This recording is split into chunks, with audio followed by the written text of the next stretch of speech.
মেসির সঙ্গে সোশ্যাল মিডিয়ায় অভিনেত্রী শুভশ্রী গাঙ্গুলির ছবি পোস্টে শুভশ্রীকে কটূক্তি, থানায় রাজ চক্রবর্তী।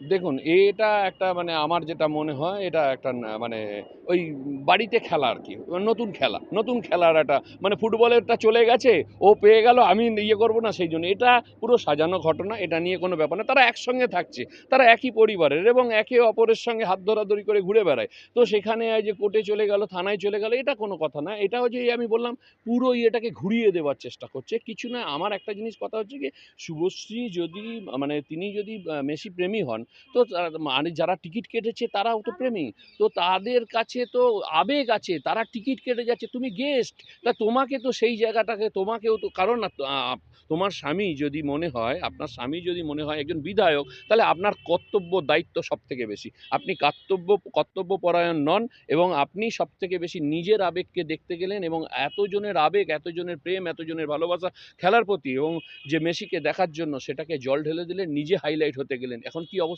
হচ্ছে?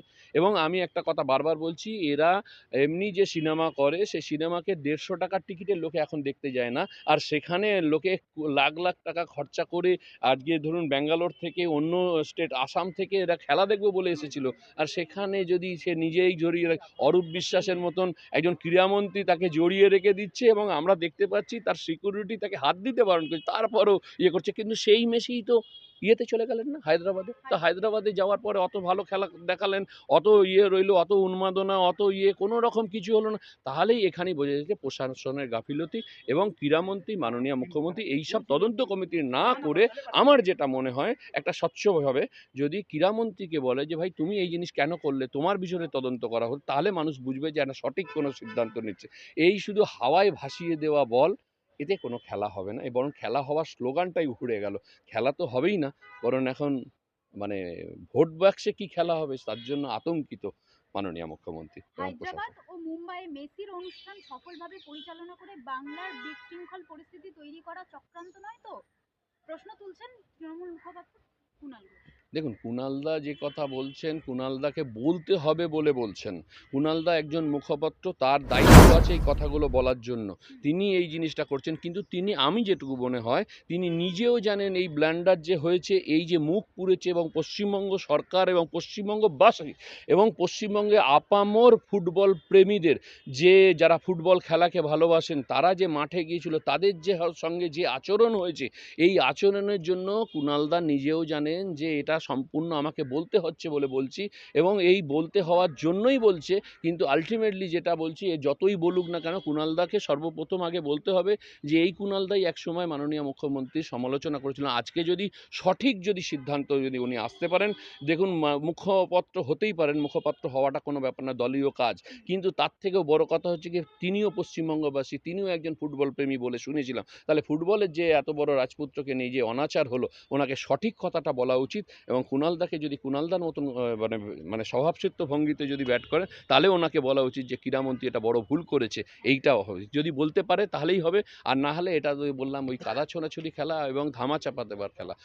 কুণালদার মতন ভাবে বলবে, কিন্তু আমি এইটুকু বলতে পারি, আপামর মানে পার্টিতে আছে বলে তাহলে দোষটাকে ঢাকছে। একদম পার্টিতে আছে বলেই তিনি দোষটা ঢাকবার চেষ্টা করছেন, এবং কুণালদাকে দিয়ে এটা একটা ব্যাটিং করাবার চেষ্টা করছেন, বা একটা বলে লাথি মারার চেষ্টা করছেন। কিন্তু কুণালদা যতই লাথি মারুক না কেন, জনগণ ভুলে গেছে যে কোথায় লাথিটা মারতে হবে। ফুটবলে মারবো না ভোট ব্যাংকে মারবো, সেটাই। আর খেলা হবে বলে এই স্লোগানটা যে তুলেছিল, অ্যাকচুয়ালি খেলা হবে স্লোগান তো আমাদের নয়, এটা বাংলাদেশের স্লোগান। সেই স্লোগানকে ধার করা জিনিস এখানে চালাচ্ছিল, এবং সেটা মানে এখানেও চলছিল। কিন্তু এবারে খেলা হবে কি হবে, এখন কুণালদা কি বলবে? কুণালদাকে এখন আমার একটা জিনিসে প্রশ্ন থাকবে, কুণালদা যদি উত্তর দেয়, এই যে এত বড় কলঙ্ক হলো, এত বড় পশ্চিমবঙ্গ মানুষের কাছে যে কলঙ্ক, দলমত নির্বিশেষে বলুক, যে এই যে অন্যায় হয়েছে, ক্রীড়ামন্ত্রীকে কিছু বলবেন? ক্রীড়ামন্ত্রীর সম্পর্কে কি কিছু বলবার ক্ষমতা রাখেন? যদি রাখেন, তাহলে কুণালবাবুর কাছে আমার কাছে প্রশ্ন রইল, যদি সৎসাহস থাকে, তাহলে ক্রীড়ামন্ত্রী এবং মানে শুভশ্রী এবং আরও যারা যারা সেলিব্রিটি, যারা মেসিকে জড়িয়েছিলেন, মেসিকে মানে সামনে নিয়ে আসতে দেননি, এই যে অন্যায় হয়েছে, কারণ ক্ষমতা তো পশ্চিমবঙ্গ সরকারই এই ইয়েটা করেছেন।